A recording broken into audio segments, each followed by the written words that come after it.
from Bluetooth to USB. And so that is exactly why you guys were hearing double volume. So it's nice to see you all this morning. As you guys see, we have fairly an explosive updates for today. Lots of scary stuff going on out there in the big bad world. Does it all have something to do with one another? I really don't know. But I know it's something that we need to be discussing because it kind of sucks and it's a little scary. We are going through a lot of stuff today, and a lot of stuff is going to be a little uncomfortable for some people that may not want to talk about some of this stuff, right? Because we're going to be talking about some divisive or divisive, depending on how you would like to pronunciate it, topics, right? We're going to be talking about the overtaking of the Islamic State on American soil. We're going to be talking about a New York City, the largest financial bureau in our United States, just about, is being headed by a man that just put his hand on the Quran, not the Bible, in our country, which is literally just sparking citizenship fury across this country. So we're talking about that. And then we have this massive fraud that's not just in Minnesota that has spilled out. We're seeing reports coming in from Washington, Pennsylvania, Ohio, and we all need to be getting out there and doing our own investigative work. We've got a lot of independent journalists that are now boots on the ground in many of our states, going through the records to find out how much money are we really funneling to these places. We're looking at the federal level. Some of these programs were only $2 million in nature for all of us, for the entire United States, or, for our entire federal budget, just $2 million. Some of those programs have skyrocketed to $130 and $300 million in a single year. Okay? They knew this fraud was going on. Everybody knew this fraud was going on. You know what? They were too much of, let me say it. I'm going to say it. Forgive me for saying it. Too much of pussies. Okay? That they didn't want to be called racist. So they allowed literally trillions of dollars to be robbed from us from border to border. Right? And all because they didn't want to be called names. Baby, you can call me whatever the hell you need to call me to sleep well at night, but there ain't no way in hell I'm allowing some type of fraud like this to go unchecked. Right? Like, this is really, really, really bad. This is really, really bad. So we're finding out a lot. This all kind of broke out because we were hearing about this fraud.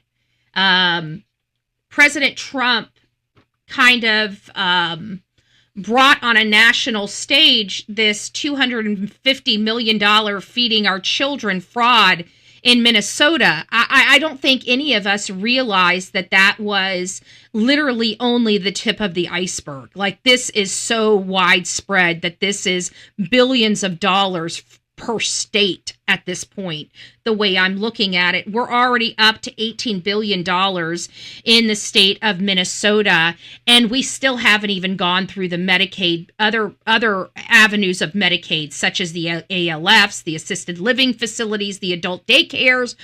There's another whole facet of fraud littered in those areas as well. I almost guarantee it. Okay, anything where there's government assistance, people wanting their hand out, it's riddled with fraud.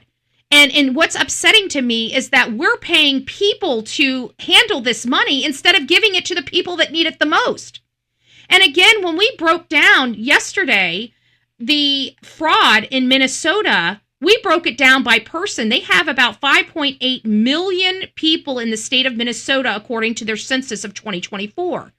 And so when we took the $18 billion and divided it by the 5.8 million individuals in their state. Now, this is individuals. This is on census. This is all of the citizens there. This is not just, American citizens. This is not just adults. This is everybody. This is adults, children, infants, mothers carrying babies, right? And they have about 5.8 of those. Do you know we can give every single individual in the state of Minnesota, the whole entire 5.8 million people, mommies, mommy, daddy, babies, kids, teenagers, grandparents, anybody. If you have 10 people living under your roof, each of the 10 people living under your roof would collect $3,100. So my question has always come down to, why are they just not giving it to the people that need it the most? Why are they wasting our money with middlemen that take 90% of the money? And in the case of Minnesota and what's going on across the state and country, is they're taking 100% of those proceeds. Nobody's getting shit. I'm just... Whew. Anyways, it's January 1st, 2026, and while the rest of the country is nursing a hangover, we're waking up to a republic that is being handed over to those who don't share our values. Folks, we're facing an attempted ISIS takeover on U.S. soil. Arrests prove it. Latest, December 2025, ICE nabbed an Afghan national, John Safi, an ISIS-K supporter released under Biden's program. He aided terror and armed a militia commander father. Plus, most recently, a Texas ISIS sympathizer charged with sending bomb parts to undercover agents. FBI reports ongoing threats here. This ties to massive fraud in Somalia strongholds, like Minnesota's $250 million plus feeding our future scam, mostly Somalia linked. Now remember, Somalia linked is they believe in the Quran and Islam. Okay, they are Islamic, they are Muslims. So I just want to make sure that that's pointed out. And the reason why I'm not an Islamophobe. Okay, and if you need to call me an Islamophobe, do you, boo? All right, it doesn't bother me. It doesn't bother me. I'm here for facts and I'm here for the truth. I really don't care about PC. I don't care what people have to say about me. I'm not that type of girl. Okay, so at the end of the day, these are Somali-linked defendants. There is a clear-cut identity to who is responsible for a lot of this. Not all of this, but for a lot of this. And these are Somali-linked defendants stealing child nutrition funds, adding to our debt crisis. Ongoing probes into daycare show fraud too, and we're just now scratching the surface for ALFs and other live-in type of facilities for people that Medicare obviously pay. There have been people literally setting up their own private homes and saying that they're a business just to scam money, and nobody is the wiser, and nobody ever even went by there to realize that they're not even a business, they're a private home. Well, don't worry. Independent news journalists like me all over this country are boots on the ground doing real shoe leather investigation while mainstream media sits on their ass and picks up a phone, okay? They are an embarrassment. They are an embarrassment. They are an embarrassment.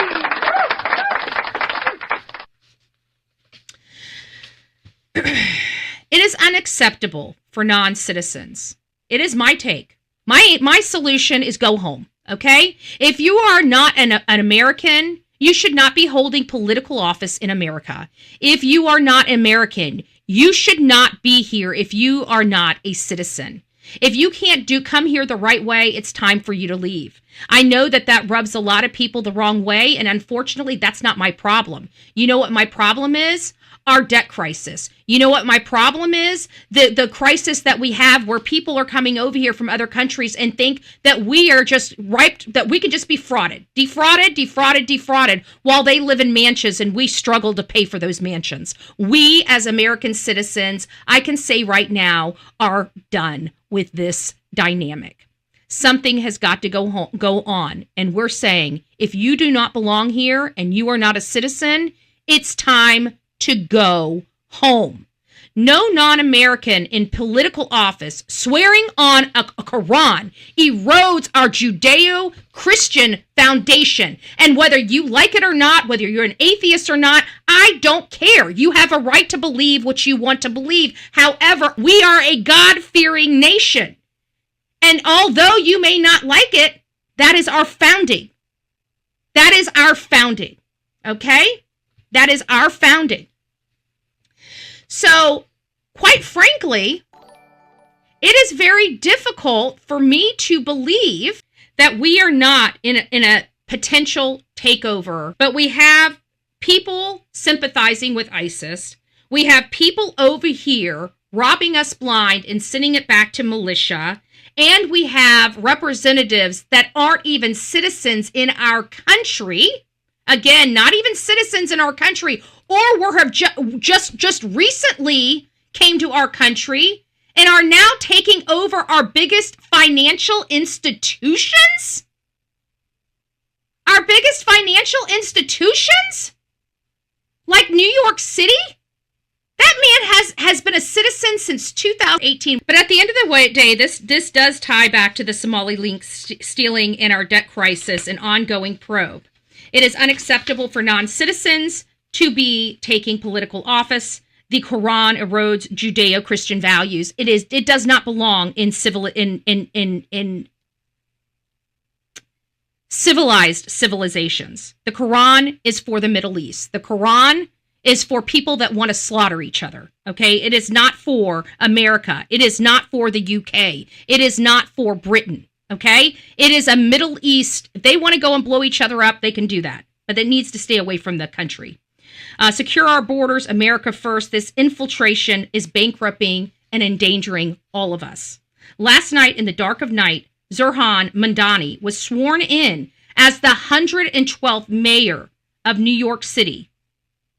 He didn't just use one Quran, he used two. His grandfather's and another family heirloom. This is a man who didn't become a citizen until 2018. Think about that. 7 years as a citizen, and now he runs the financial capital of the world. We are seeing a pattern where non-Americans and newly minted citizens are seizing the levers of power while our own veterans sleep on the streets.